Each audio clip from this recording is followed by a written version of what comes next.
প্রতিবন্ধী শব্দটা দিয়ে একটা মানুষকে যেভাবে আটকে ফেলা হয়, একটি মানুষ কিন্তু আসলে ওই শব্দের মধ্যে না।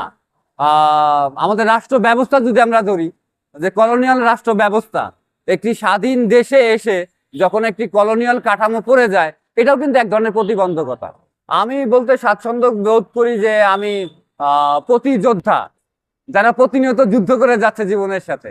আসলে প্রত্যেকটা দুর্বলতাই কখনো না কখনো শক্তি, এবং প্রত্যেকটা শক্তি কখনো না কখনো দুর্বলতা। তো আমার জীবনের বিপরীত হয় নাই, কখনো কখনো এটার আমার দুর্বলতা আমাকে মেনে নিতে হয়েছে। আবার কখনো কখনো মনে হয়েছে যে এই দুর্বলতার কারণে আমি হয়তো বা প্রকৃতির সাথে বা রাস্তায় অনেক সাধারণের সাথে মিশে যেতে পারছি। বলতে পারেন মানুষের কাতারে দাঁড়ায়, মানুষের পায়ের কাছ থেকে আমি মানুষের মুখটাকে দেখতে পারছি। সেদিক থেকে সুবহানাল্লাহ, আল্লাহ যা করে অবশ্যই ভালোর জন্য। এটি আসলে নির্বাচনের বিষয় না। আমার ব্যক্তিগত জায়গার থেকেই সমাজে যারা অটিস্টিক আছেন, যারা বিভিন্নভাবে শারীরিকভাবে চ্যালেঞ্জ, আমি তো তাদের প্রতিনিধি।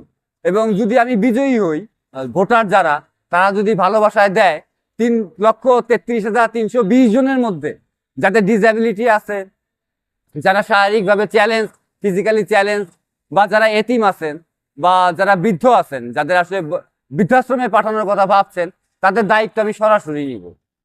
কারণ আর এখানে একটি আমি ইনস্টিটিউশন করব, যেখানে আসলে এই প্রতিবন্ধী বলছেন যাকে আপনারা, তাদেরকে আমি শক্তিশালী মানুষ হিসাবে সমাজের সামনে তুলে নিয়ে আসতে পারবো।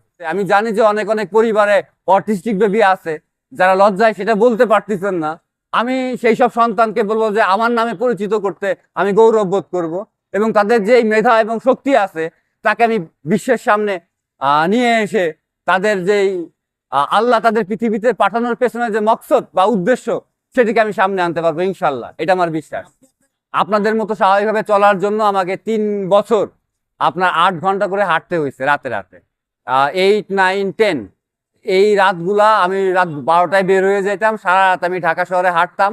কারণ আমার যে জুতাটি ছিল সেটি অনেক ভারী, সেটি প্রায় 22 কেজি ওজনের ছিল। আর তো ওই জুতা নিয়ে স্বাভাবিকভাবে দিনে হাঁটতে গেলে যতবার আমাকে হোঁচট খাইতে হবে, তার থেকে এই হোঁচট খাওয়ার কাজটা আমি রাতে রাতে করতাম।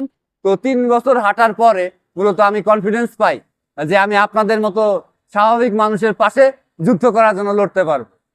আর যদি বলেন আমার হাতে যে ক্র্যাশটি, এটির ওজন প্রায় 2.25 কেজি ওজন ছিল, যেটি এখনো 1 কেজির ওপরে ওজন আছে। এটি যেভাবে আমার মেরুদণ্ডের মতো আমার পাশে থেকেছে, আমার লড়াই আন্দোলনে যখন আমি কারো দ্বারা আক্রমণ শিকার হয়েছি, তখন সেটি রক্তাক্ত হয়েছে। বলতে বাধা নাই যে যখন আমরা হরতাল বা আমরা বিভিন্ন বড় আন্দোলন, নিরাপদ সড়ক আন্দোলনে, এটি দিয়ে অনেক গাড়ির গ্লাসও ভাঙা হয়েছে।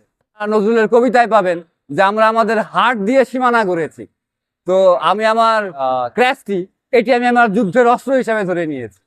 আপনারা আমাকে ক্র্যাশ দিয়েও চিহ্নিত করতে পারেন, আমার জীবনের যুদ্ধ দিয়েও চিহ্নিত করতে পারেন, এটা আসলে মানুষ নির্ধারণ করবে।